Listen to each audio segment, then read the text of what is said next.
dirigido hacia católicos, y los católicos, te puedo contar lo que me pasó a mí hace años atrás, me están hablando de 7 leyes y nosotros tenemos, si tenemos 10 leyes.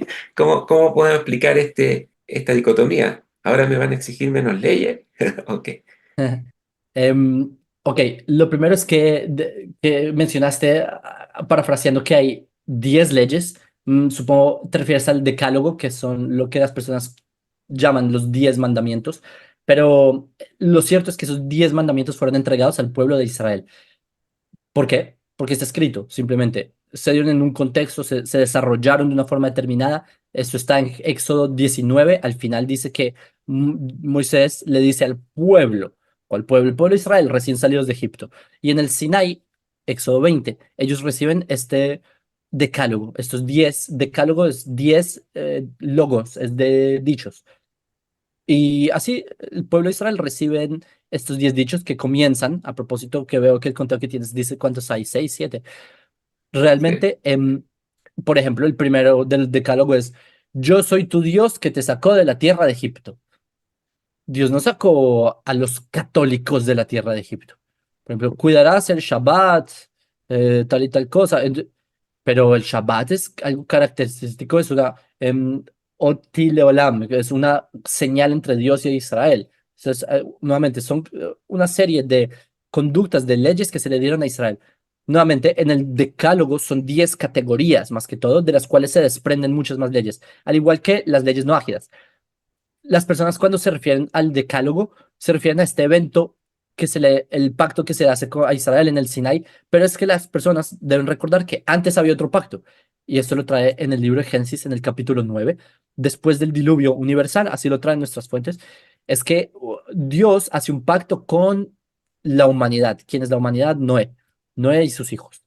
Por eso se llaman las leyes de los hijos de Noé, porque es para los hijos de Noé, y ahí se menciona en Génesis 9 el desarrollo de cuáles son estas leyes para la humanidad.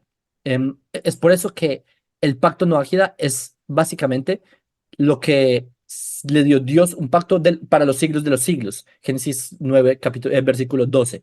Entonces, eso es por un lado. Y por otro lado, de que un católico diga, no, ahora tengo menos leyes. No, de hecho tiene más leyes, porque, es más, de hecho ahora tiene leyes, porque muchas veces en el cristianismo se concibe que la fe juega, bueno, es verdad que hay una, digamos, discrepancia entre lo que podría ser el protestantismo y el catolicismo en cuanto a lo que ellos llaman obras, pero ellos no ven un valor intrínseco en lo que es las obras de por sí. Em, si se desconectan de la fe, como ellos definieron fe.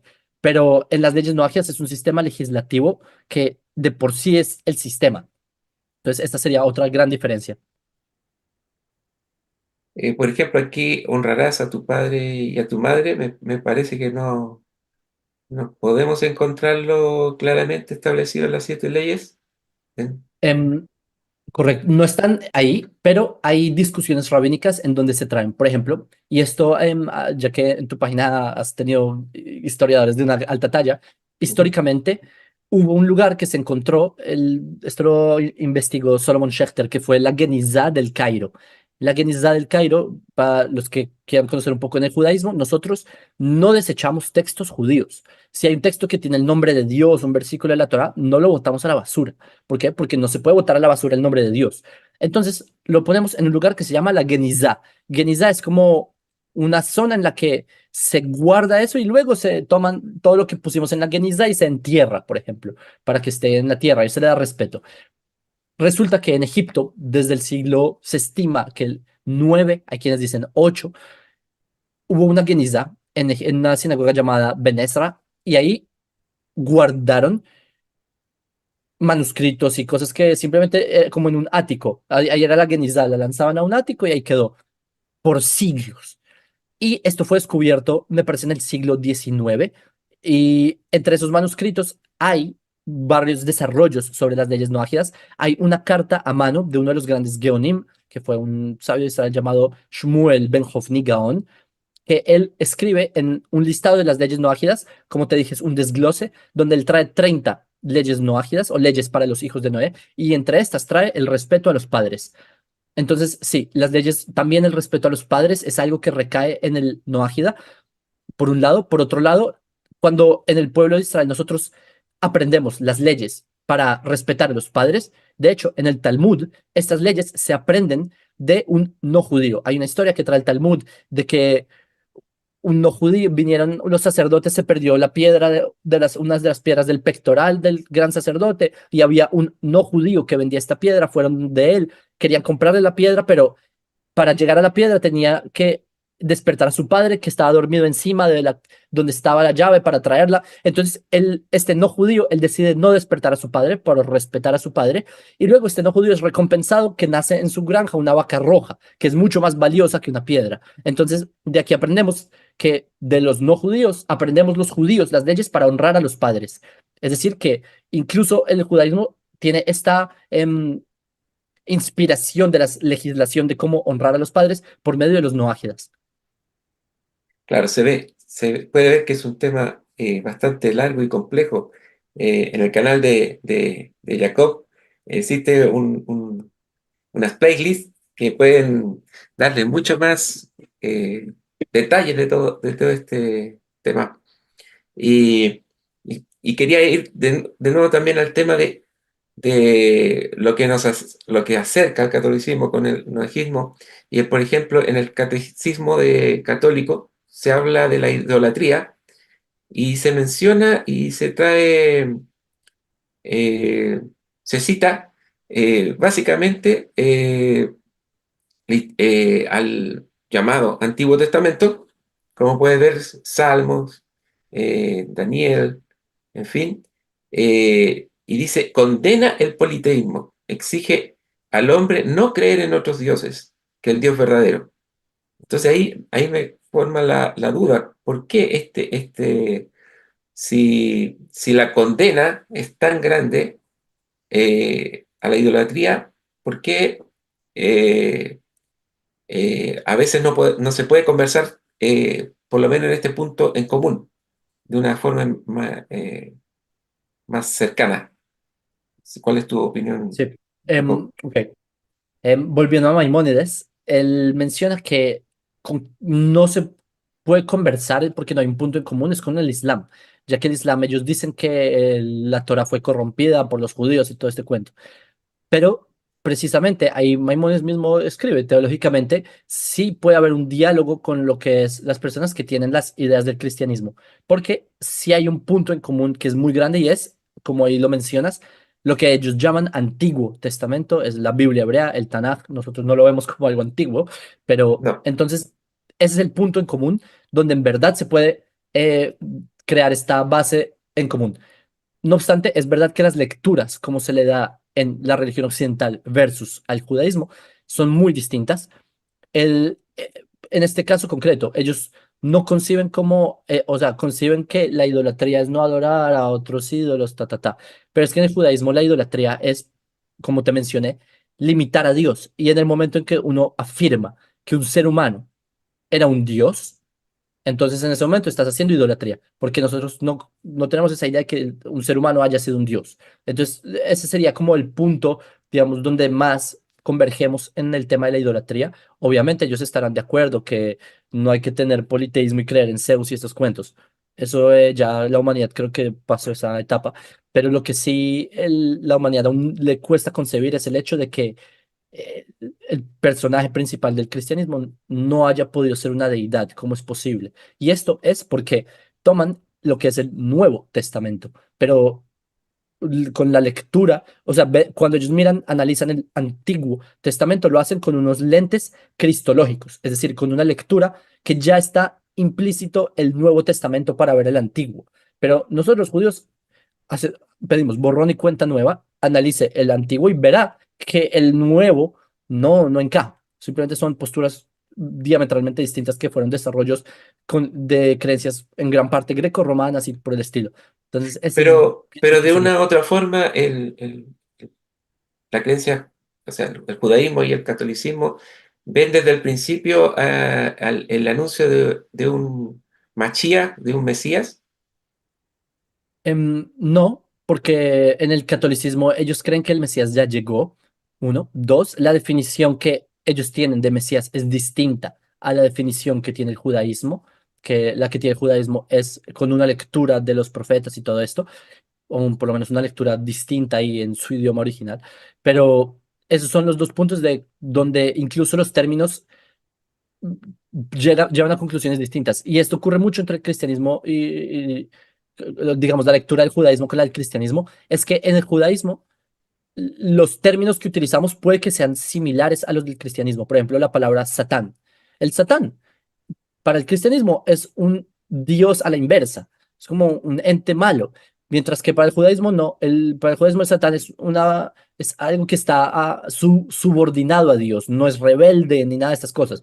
Entonces, tenemos la misma palabra con otras definiciones. Lo mismo ocurre con la palabra Mesías. Mesías tenemos la misma palabra, pero lo vemos de una forma distinta. En ningún lugar de la Biblia hebrea encontrarás que el Mesías se supone que va a morir y va a revivir a los 3 días para salvar los pecados de la humanidad. Son lecturas que hicieron moviendo textos como Isaías 53 o textos tomados con pinzas, como 11 textos, versículos muy puntuales, pero cuando se lee, digamos, en su macro, uno puede llegar a conclusiones distintas.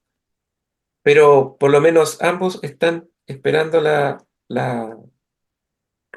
en un caso que llegue por primera vez y en otro que retorne. En términos prácticos es similar. ¿No? ¿O Em, no? ¿Cómo lo ves tú?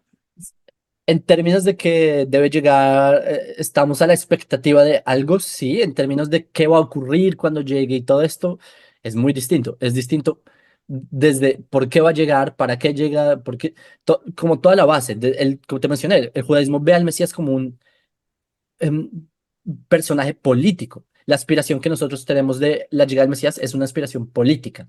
Y eso es lo que básicamente dice el texto bíblico. La aspiración que tiene el cristianismo es una aspiración más espiritual, es un ámbito totalmente distinto.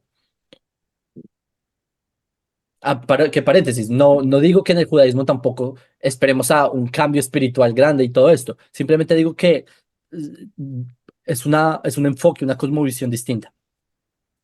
Y en el tema de, por ejemplo, la Iglesia Católica en sus nuevos templos o iglesias, como no es apropiado decir iglesia, sino que en el edificio de adoración, las nuevas iglesias, entre comillas, ya no manejan prácticamente imágenes como los santos que se utilizaban antes.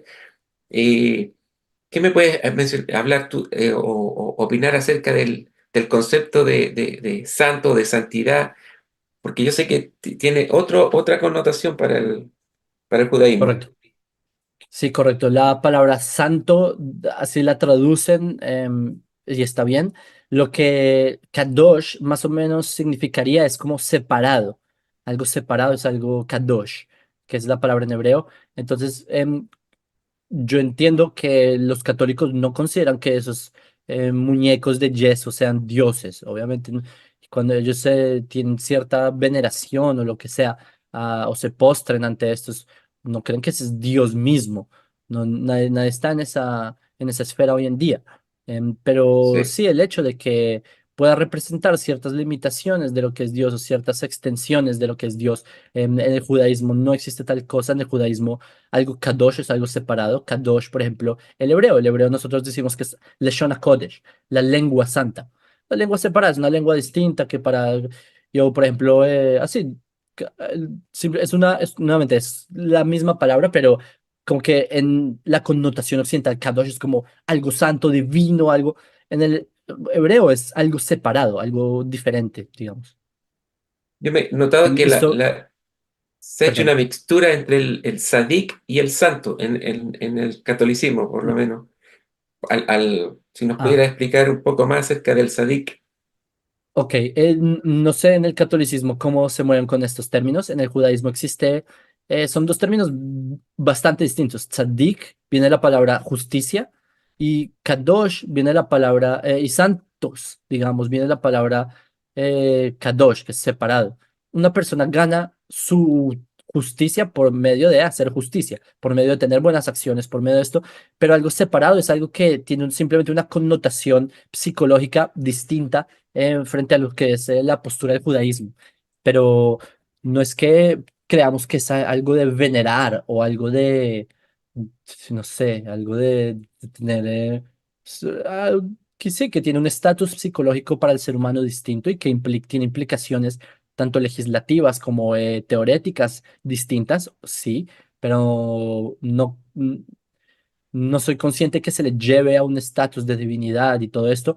Lo que hay, por ejemplo, es que en los movimientos hasídicos, digamos, se tiene a un rabino, que es el principal de cada grupo hasídico, que es el justo, el tzadik. Entonces, es como más que todo un rol, un modelo a seguir. Es un rabino que al él enseñar nos da motivación y da unas perspectivas de vida distintas, pero hay de darle un ente de como una divinidad. No se concibe tan así. Sí, sobre todo yo los vi cuando se piden cosas en el mérito de tal Sadik, por Claro, ejemplo. He escuchado. claro, en el mérito significa gracias a sus acciones, es decir, como si esta persona se comportó muy bien, es por su mérito, nosotros aprendemos tal cosa. Es como en el mérito del tzadik. Es, lo que pasa es que en términos prácticos es muy parecido a cuando la gente le reza a los santos. O sea, si uno lo ve de lejos, ¿ya? Es muy similar, aguardando Em, obviamente todas las diferencias. claro, pero a propósito, una diferencia también grande es que, y esto sin reflexionarlo mucho, solo que más o menos, y corrígeme, no soy nuevamente muy conocedor de esto, pero ¿Mm? para que una persona sea santa en la Iglesia Católica hay que canonizarlo. Y esto es por medio, si no me equivoco, de básicamente un proceso, se podría decir democrático incluso.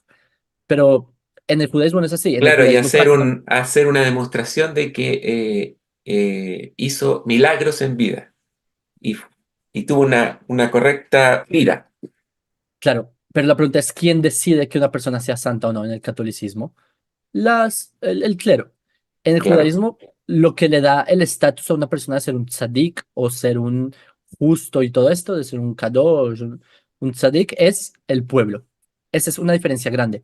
Que, como te mencioné, el judaísmo no es una religión. Nosotros somos un pueblo. Nosotros vemos si hay un líder digno de ser llamado justo. El pueblo tiene este, digamos, contrato social, llamémoslo así, para poder definir que una persona llegó a a esta conciencia colectiva de que él está en un estatus que podemos considerarlo un justo, porque es algo que viene del colectivo, mientras que, es decir, viene de acá hacia arriba, mientras que en las religiones viene desde lo que dictamina un clero hacia abajo.